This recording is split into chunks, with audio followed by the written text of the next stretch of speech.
a quiet town near the mountains, there lived a man named Dev. He was a skilled potter, known for his beautiful clay work, smooth bowls, tall vases, and elegant lamps. His hands were rough from years of molding earth into art, but his eyes carried a strange tiredness, as if they had seen too much too soon. He lived alone in a modest house behind his workshop. People respected him, praised his craft, even bought his pottery from faraway cities. But no one really knew Dev. Years ago, Dev had been a joyful soul, playful, loving, always the first to smile. But life had chipped away at him piece by piece. He lost his wife in an accident, then watched his only son grow distant, angry, and eventually disappear into the city without a goodbye. After that, Dev stopped speaking much. He worked, he ate, he slept, and he created. But joy had left his heart like a bird flying from an empty cage. One evening, while cleaning his shop, he noticed a young boy standing by the door. The child was maybe 10 years old, with messy hair and big curious eyes. "Are you the pot maker?" the boy asked. Dev nodded. "My grandma says you make the best clay things." Dev smiled faintly. "What do you want, boy?" "Nothing, just watching." The boy started coming by every evening. He never asked for anything, just watched Dev work with wonder. Some days he brought a piece of fruit for him. Other days he sat quietly, legs crossed, as the wheel spun and clay rose like magic between Dev's fingers. Slowly, Dev began to speak again. Not much, just stories from long ago, lessons hidden in his craft. One day, the boy asked, "Why do you always break the pots that don't come out perfect?" Dev paused. "Because they're not right." "But they still look nice," the boy said. Dev looked at the broken pieces lying in the corner. "They remind me of things I couldn't fix." The boy didn't understand, but he nodded anyway. That night, Dev couldn't sleep. He kept thinking about that corner filled with broken pottery. Some were only slightly cracked, some were uneven, others misshapen, but not ugly. He had always believed that if something wasn't perfect, it had no place. But the boy's question had cracked something inside him. The next morning, he did something he hadn't done in years. He walked up the hill behind the town where an old temple stood, silent, calm, and mostly forgotten. An old man named Swami lived there, spending his days sweeping the steps and watering the wildflowers that grew around the edges. Dev hadn't spoken to him in nearly a decade, not since the days before his losses. Swami looked up and smiled as if he'd been expecting him. "Finally tired of carrying it?" Dev blinked. "Carrying what?"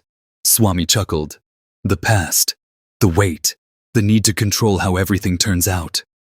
Dev sat down beside him and stared at the valley below. After a long silence, he whispered, "I did everything right. I loved them. I worked hard. But still, life took everything from me." Swami nodded. "And so you held tighter, didn't you? Tried to make everything perfect, controlled, smooth, like your pottery." Dev didn't reply. "But Dev," Swami continued softly, "sometimes we must learn from the clay itself. It bends, it yields, it accepts the wheel's motion. If you hold it too tightly or force it too quickly, it breaks."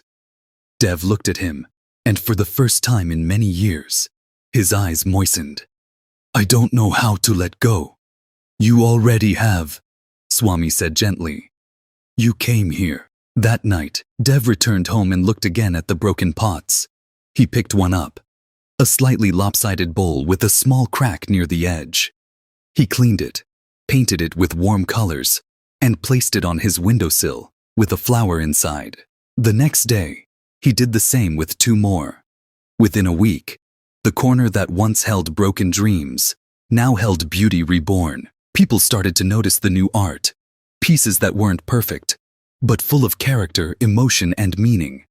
They asked to buy them. Dev refused. "These are not for sale," he said.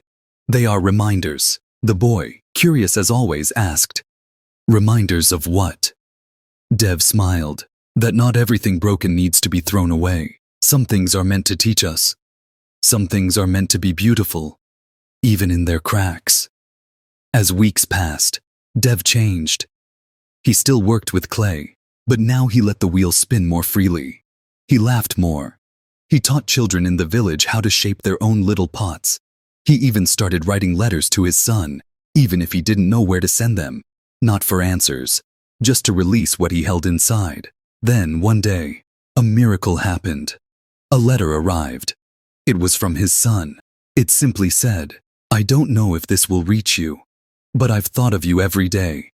I was angry at the world, but I see now, you were hurting too.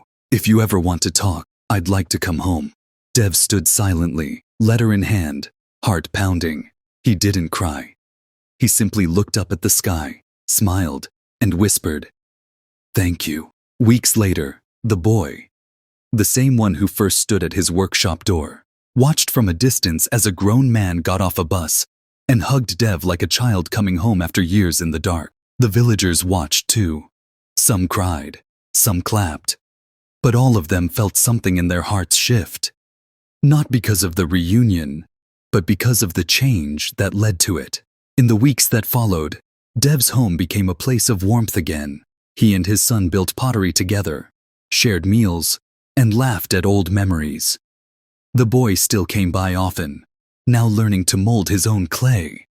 And every time he messed up or cracked a pot, Dev would smile and say, "That's okay. Let's see what we can make of it." Because Dev had learned something most never do. That letting go isn't giving up. It's giving space for something new to grow. That perfection is not peace, and that the heart, like clay, is soft for a reason. It's meant to shape, not shatter. And so, in a small house behind a workshop, an old potter, a young boy, and a once-lost son lived. Not perfectly, but beautifully. And from time to time, people from faraway towns would come not just to buy pots, but to ask Dev one question: "How did you change your life?" And he would always answer with a smile, "I stopped holding on to what broke me, and started shaping what I had left." And in that answer was the kind of truth that doesn't shout. It heals.